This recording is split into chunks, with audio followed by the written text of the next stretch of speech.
Vídeo rápido sobre Bradesco, com códigos de negociação BBDC3 e BBDC4 na Bolsa de Valores brasileira. Empresa essa que no período retornou 3.125% aos sócios, contra um retorno de apenas 430% de Ibovespa, o principal índice brasileiro. Trazendo isso para o mundo real, um aporte inicial de apenas R$ 1.000 na empresa se transformou hoje em mais de R$ 32.000, aplicando a metodologia das 3 chaves do sucesso que eu sempre trago para vocês em todos os vídeos.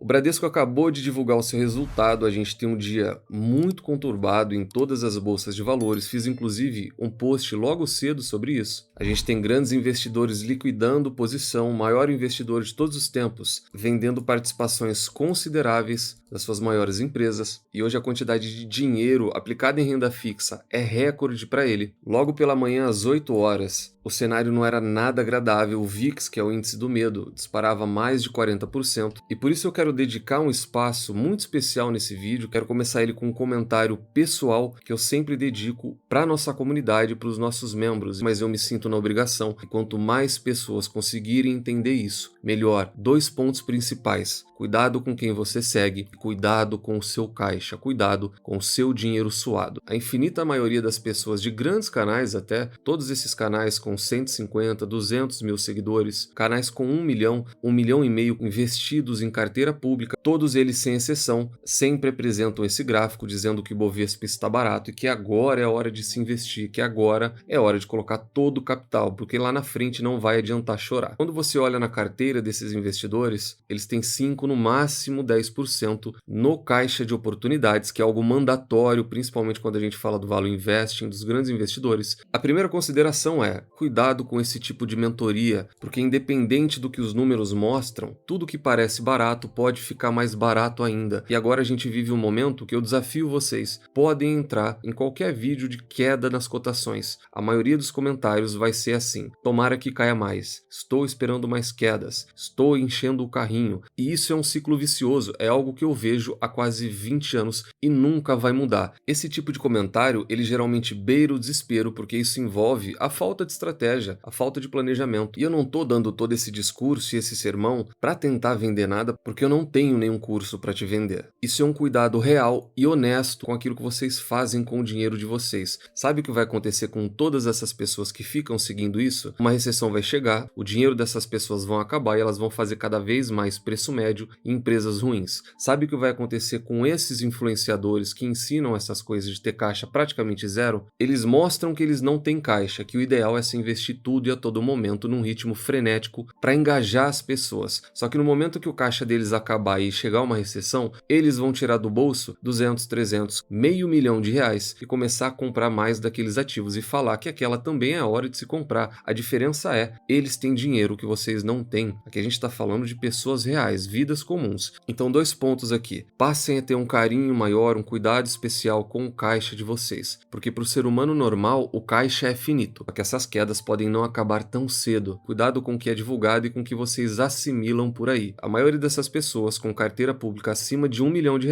eles não investem o dinheiro que eles têm no caixa. Aqueles 5% não é nada. Quando chegar uma crise, quando chegar uma recessão de verdade, o comportamento vai ser algo totalmente diferente. Vai começar a aparecer dinheiro na carteira que vocês não estão acostumados. Aí vai ficar muito aparente a diferença de comportamento daquilo que eles falam e pregam com aquilo que eles realmente fazem. Porque se eles seguirem a risco o que eles falam, no momento de recessão em que tudo começar a desabar 40%, o máximo que eles poderiam aportar é 2, 3, 4, 5% de tudo aquilo que eles têm. E não é isso que vai acontecer. A diferença é que eles têm muito dinheiro guardado, escondido, e vocês não. Então o recado tá dado, vamos partir agora para o Bradesco. Essa possibilidade de recessão é algo que eu já trago há um tempo considerável e eu precisava falar isso. Para quem quiser ouvir, muita gente não vai gostar, muita gente vai se sentir ofendida, mas aí eu não tenho nada a ver com isso, cada um faz o que bem entende com o seu próprio dinheiro, e a minha única missão aqui é sempre te mostrar o melhor caminho, o melhor comportamento dentro do Value Investing, dentro do investimento de valor e acima de tudo dentro da sua realidade, e não na realidade de quem já tem um patrimônio multimilionário. Na abertura de mercado, Ibovespa estava em queda, todas as ações em queda, a única que subia era o Bradesco. Um comentário e uma dica muito interessante caso você queira acompanhar qualquer ativo, a maioria dos ativos depois de divulgação de resultado é sempre olhar como as ADRs negociadas lá fora estão se comportando. Então hoje, logo pela manhã, muito antes da abertura dos mercados aqui, a ação do Bradesco negociada lá nos Estados Unidos já vinha numa alta de mais de 1%. O Bradesco faz parte da nossa carteira. No vídeo de ontem mostrei inclusive esse movimento que você está vendo na tela. E fica aqui o convite, se você quiser conhecer da metodologia, da estratégia, do gerenciamento de risco e ter acesso a movimentos como esses de maneira antecipada, considere ser membro. Aproveita agora que a gente está numa nova temporada de balanços, lá tem bastante material, tem muito vídeo exclusivo. Quando a gente olha para os números do banco, o resultado foi de quase 5 bilhões nesse trimestre, uma alta de 4,4%. Isso é matéria em todos os jornais, o banco bateu inclusive consenso de mercado. Só que apesar disso tudo, a gente ainda tem algumas considerações, alguns pontos de melhoria, e é isso que a gente vai olhar a partir de agora. Números oficiais da companhia, sempre acessem o RI de todas as suas investidas. Eu sempre trago o resumo de toda a apresentação daquilo que mais interessa para o investidor, mas nessa apresentação não tirei nenhuma página, porque eu vou comentar ponto a ponto para a gente entender o que o banco trouxe de positivo e o que ele precisa melhorar daqui para frente. Começando pela carteira de crédito, um crescimento de 5%, sempre aqui na comparação anual. Esse gráfico aqui ao lado ele é muito interessante. Esse total ele representa a soma de todas as carteiras na concessão de crédito, então pessoa física, grandes empresas e pequenas e médias, e dá para a gente ver muito bem como em 2023 o banco enxugou a concessão de crédito, começou a limitar isso, e que só agora em 2024 ele começou a abrir mais a mão, conceder um crédito de maior qualidade, trazer isso para dentro da realidade do banco, que é uma realidade de recuperação. Comentário rápido, 5% ainda é um crescimento muito pequeno, perto do que o banco pode, mas para os padrões de hoje, para aquilo que o banco precisa hoje, é um bom crescimento. Agora, no ponto a ponto, quando a gente fala da carteira de pessoa física, a produção e a performance elas vêm melhorando, e aqui do lado, algo que interessa muito o sócio, que é a inadimplência acima de 90 dias, aquela que tem recuperação e negociação mais difícil, e principalmente porque aqui a gente fala de pessoa física. Pessoa física é o carro-chefe do Bradesco, é praticamente o core business dele, e o próprio banco destaca que o pico da inadimplência foi na metade do ano passado, de quase 7% da carteira, e hoje já caiu na casa de 5%, então é uma diminuição considerável, principalmente quando a gente fala de pessoa física. Na pessoa jurídica, a situação se repete tanto em performance quanto em produção, e a inadimplência acima de 90 dias também caiu, da casa de 7% para 5%. Ponto interessante é a quantidade que foi negociada via canal digital esse que o banco vem investindo muito dinheiro, talvez hoje seja a principal linha de investimento do banco. Falando de margem financeira, que na minha opinião poderia ter sido melhor, margem líquida melhorou bastante, parte com cliente melhorou bastante, e é nisso que o mercado está focando, só que a margem total do banco, ela ainda está muito aquém daquilo que ele pode produzir, e isso impacta inclusive em eficiência, rentabilidade e no PDD, que a gente vai falar daqui a pouco. A gente teve uma queda de 6% na comparação anual, pelo menos uma estabilidade aqui seria algo mais interessante, só que do lado positivo ficou aumento na margem líquida, com spread também crescendo bastante nesse trimestre. Foi um resultado muito bom, olhando especificamente para essa linha de margem. E do lado positivo, para mim a melhor notícia que a gente teve nesse balanço todo é a queda da inadimplência. Inadimplência é algo muito sério para a instituição bancária, afeta inclusive o PDD, que a gente já vai ver daqui a pouco, e ela saiu de 5,7%, quase 6% no segundo trimestre do ano passado e veio para 4,3% nesse trimestre. É uma melhora considerável na comparação anual, porque as próprias provisões, despesa com PDD expandida, dependem da questão da inadimplência. Uma inadimplência em alta, o banco tem que fazer uma provisão bilionária, muito maior. Uma inadimplência em queda, o banco começa a diminuir a PDD. Conforme ele diminui PDD, o lucro aumenta. Conforme o lucro aumenta, os dividendos aumentam e a cotação sobe. Percebem como uma coisa está linkada à outra? Então o PDD caiu bastante nesse trimestre. A gente fala de quedas de 30%, daquele pico gigantesco acima de 10 bilhões que a gente teve no ano passado, e a gente começa a enxergar aquilo que eu trago também desde o ano passado, que essa curva de provisões caindo cada vez mais é um processo normal. E dentro da meta tese do setor bancário inteiro, a gente já fez uma viagem na história e eu mostrei para quem tinha alguma dúvida se isso é algo novo ou que algum banco ia deixar de existir. Deteriorização de margens, aumento de inadimplência e aumento de PDD é um processo normal, eles sempre sobem, o banco faz o trabalho que ele tem que fazer e isso começa a cair e voltar a patamares normais e aceitáveis. O banco atingiu 9,3 bilhões de receita em 3 meses, crescimento de 6,4% é um crescimento ok, e do lado das despesas, aqui mais um ponto negativo para o banco. A diretoria traz naquele plano estratégico para sair dessa situação a diminuição de layers, fechamento de agências, só que eles têm que trabalhar muito mais do que isso, porque o índice de eficiência da empresa está muito aquém daquilo que ele pode entregar. Parte de seguros, sempre gosto de destacar para quem não conhece a informação, Bradesco Seguros está no topo das empresas de seguros de todo o país. Teve mais um excelente resultado, 2,2 bilhões de lucro, um ROAE acima de 22% e um aumento de quase 20% na linha de receita. Eu não vi nenhum comentário do CEO a respeito da parte de seguros e o impacto que a gente tem de toda a situação vivida lá no Sul. Estou muito curioso para saber o que eles trouxeram ou se eles não trouxeram nada e vão deixar tudo isso para o próximo trimestre. Basileia 12,6%, o banco consegue entregar muito mais do que isso. E do lado positivo a gente tem remuneração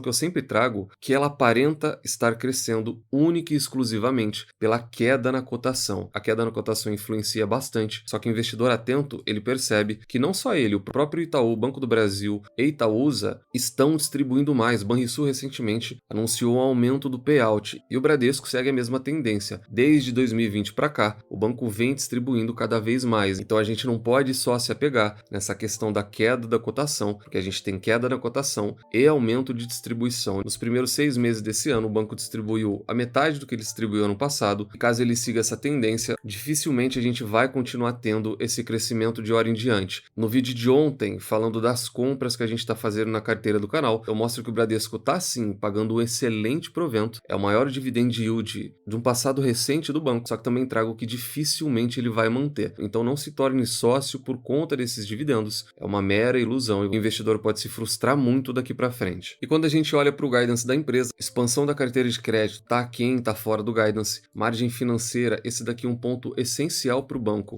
muito longe daquilo que a gente precisa para atingir o guidance. No PDD a gente teve uma notícia muito positiva, puxado por uma queda da inadimplência, a gente vai ficar na faixa mínima ou sequer atingir esses 35 bilhões que a empresa programou e se planejou para esse ano. Parte de receitas está em linha com guidance, despesa operacional está em linha com guidance, mas puxando bastante aqui para a faixa superior também, e o resultado da operação de seguros também abaixo do guidance. E no resumo da ópera, o que o banco foi bem e o que ele foi mal. Na margem financeira, a gente teve um resultado não muito legal, PDD expandida, melhora considerável, a gente já vem em queda há muitos trimestres. Margem líquida, aqui sim uma notícia positiva, principalmente quando a gente olha para os spreads aqui, mas ainda assim, e eu vou até dar um zoom, a parte de despesas é algo que o Bradesco precisa melhorar bastante. A gente teve um lucro líquido que melhorou, sempre na comparação anual aqui, saindo de 4,5 bilhões para 4,7 bilhões. É algo positivo, porém quando a gente olha para eficiência e rentabilidade, aqui eles se utilizam do ROAE, ele permaneceu estável, teve uma queda para 10,8, só que isso ainda é muito ruim. Um retorno sobre o patrimônio líquido ajustado de 10% é muito baixo, mesmo que a gente tenha tido alguma melhora nesses últimos trimestres. A nível de comparação, e para vocês terem ideia, o Santander, que também entregou um retorno de 10% nos últimos trimestres, já voltou para casa de 14% e vai buscar 15% muito em breve. Lado positivo, a gente tem concessão de crédito com maior qualidade, a carteira com bom crescimento, a inadimplência caindo consideravelmente e com isso a gente enxergou até mesmo um PDD caindo bastante. Tudo isso contribuiu para um aumento do lucro. Do lado negativo, o banco precisa trabalhar na margem financeira, precisa trabalhar a parte de despesas para melhorar esse ROAE, para melhorar o retorno sobre o patrimônio líquido. Então ele vem diminuindo, como se fosse numa escadinha, tudo aquilo que ele tem que fazer e melhorar. E daquela longa lista que eu sempre trazia, daqui para frente, nos próximos trimestres, o sócio só tem que ficar de olho em uma coisa: o que o banco vai entregar de margem financeira e o que o banco vai entregar no ROAE. Isso daqui é o ROAE porque ele é o ajustado. Margem financeira e o indicador de eficiência e rentabilidade. Em todos os outros que o banco estava performando muito mal, e essa é a parte positiva, ele mostrou melhora, ele mostrou que ele é capaz, mais uma vez, de entregar bons números. Foi um bom resultado, é um crescimento lento e gradual, mas eu me utilizo dessas palavras desde o ano passado, desde 2023. Esse trimestre foi mais um passo que o banco deu para sair dessa situação muito ruim que ele vem entregando nos últimos anos. Não é segredo para ninguém que eu confio muito na instituição e no valor por trás da marca. Isso não só para ele, o mesmo serve para Banco do Brasil, Itaú e Santander. O setor bancário sempre foi um ótimo pagador de dividendos. Eu sempre tive a certeza absoluta que Bradesco e Santander iriam sair dessa situação por conta própria. Isso é um processo normal, que a única coisa que poderia atrapalhar isso seria de fato uma recessão, porque daí a gente entra num ciclo vicioso. Recessão leva à perda de emprego, sem emprego as pessoas não têm dinheiro, sem dinheiro a inadimplência aumenta, inadimplência afeta quem é credor, e quem são os maiores credores de crédito para todo mundo é o setor bancário.